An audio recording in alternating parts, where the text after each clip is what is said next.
Now, a few days ago, George R. Martin, most famous for writing the A Song of Ice and Fire books, also known as Game of Thrones, he did an interview where he had this to say about modern day fandoms.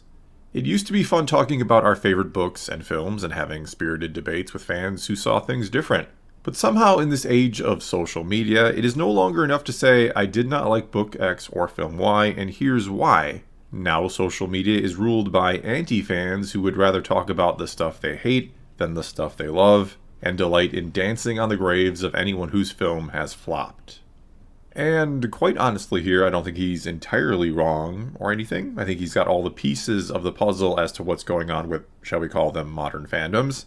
They're just not exactly arranged in the correct order or forming the proper picture, I think.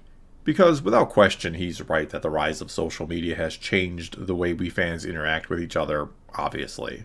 I mean, it now not only allows us to interact with each other no matter where you may be on planet Earth, but it also allows what you might call for never-ending dialogues. If you want to talk or put your take on Star Wars out there, there are virtually limitless places online where you can do that, and a whole lot of people willing to engage with you no matter what that take might be, or perhaps especially because of what that take might be.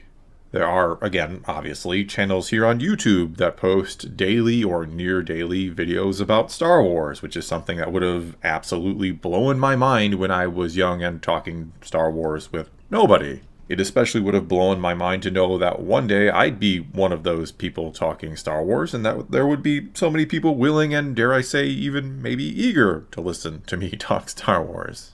Because it really wasn't all that long ago, before the internet, when if you were, say, a fan of Star Wars and wanted to talk about it extensively, like I always did, well, you better personally know someone else who also wanted to extensively talk about it with you. I mean, as someone who, again, clearly remembers being a massive Star Wars fan long before the internet, who lived through the late 80s and into the 90s when Star Wars sort of fell out of the spotlight, and many fans who were crazy and obsessed with it in the early to mid-80s and beforehand, they moved on to other things and were, maybe in not so many words, telling me to do the same.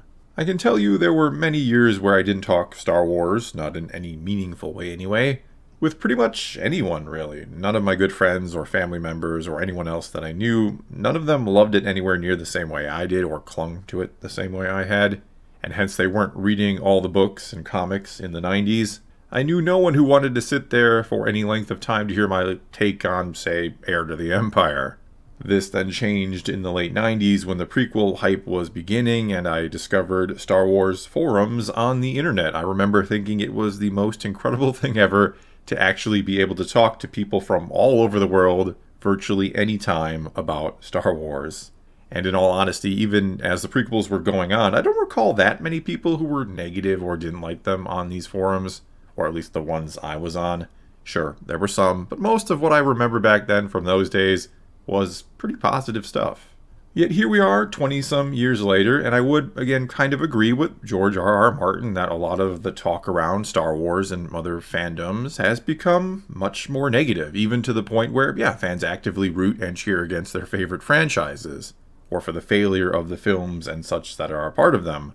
Though I don't know that I'd call them anti-fans. I think that's where he's really wrong here.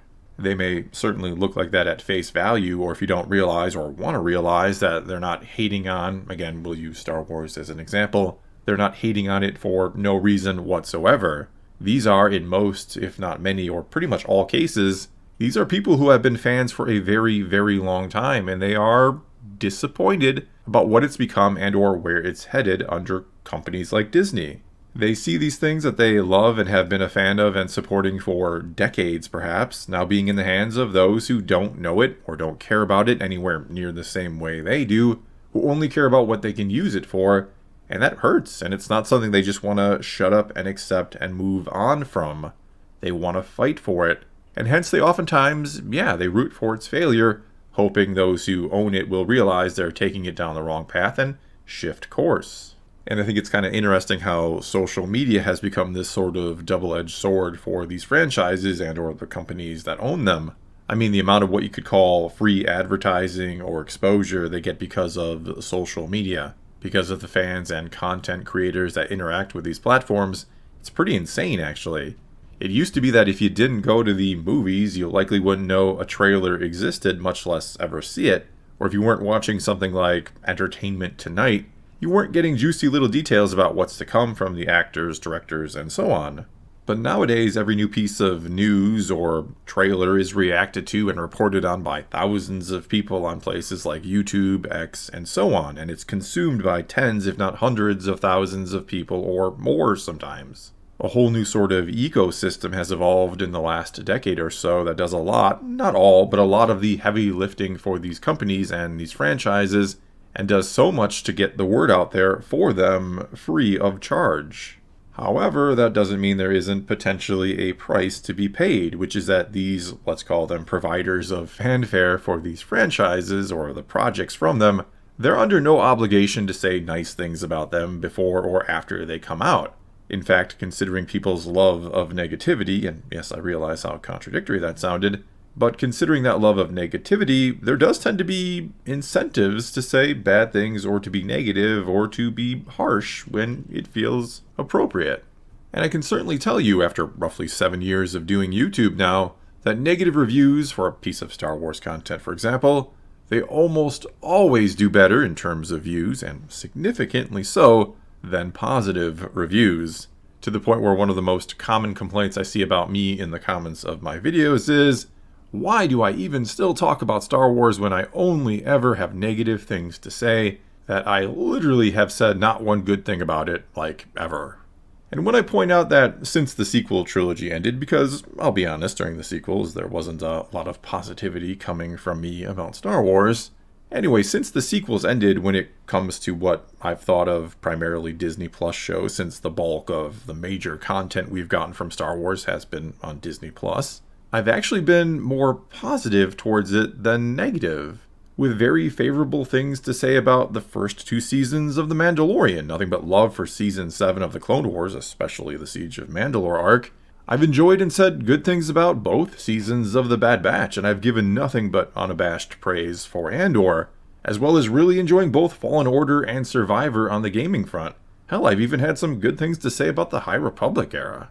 Whereas I've only really hated on the Kenobi series and been, well, not overly impressed with the Book of Boba Fett, Mando Season 3, and most recently Ahsoka as well, though for the first 5 episodes or so of Ahsoka I was pretty much on the positive side. To the point a lot of people were calling me a shill and asking how much Disney was paying me, but then the back half happened and I started to criticize it pretty heavily, and suddenly I was just a hater again. But either way, in all reality, since, the end of the sequels, I dare say I've said more things are good than bad. But every time I say something bad about something, I get a ton more clicks, and so to those who only have my videos pop up in their feed when they get in the good graces of the algorithm here on YouTube, or only want to click on negative things and then complain I'm always negative while never ever clicking on the positive videos, which is rather ironic when you think about it, well, to them it seems like all I ever do is bitch about Star Wars. As for why this is all the case, or why negative videos tend to get more clicks than positive ones, well, we could go with the evolutionary reason often cited that we human beings tend to focus more on bad or negative things, which is because it's hardwired into our brains to always be looking for potential threats.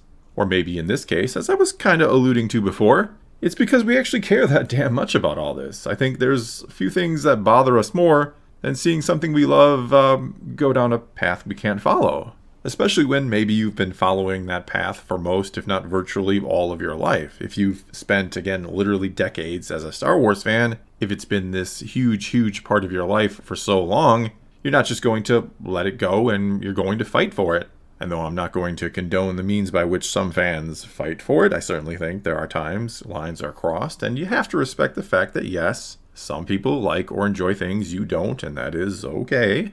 But complaining about something does not automatically make you toxic or an anti-fan, and throwing a label on someone for complaining and then calling it a day is oftentimes a very weak or cowardly way to try and silence them, instead of actually having to address their concerns and maybe even debate them. It's trying to take the easy way out instead of reflecting on why so many fans are so angry that they will watch negative content here on YouTube or wherever else it might be over and over again. There is a reason why they will sometimes cheer for its failure, and it's not because they are vindictive, it is because they just want to see it get better. And this is kind of crazy, but I almost think Rose in The Last Jedi sums up exactly what's going on in the fandom right now the best. That's how we're gonna win. Not fighting what we hate. Saving what we love. Well, that's all I got for you this time. Now it is your turn to take to the comments below and weigh in on this one. Tell me what you think about what George R.R. Martin had to say, or what I had to say, or just give your thoughts on the way social media has changed the way fans interact, or the way human beings in general interact with each other. Whatever you choose to do, though, leave those comments below and let's talk some Star Wars. And until next time, thanks for watching.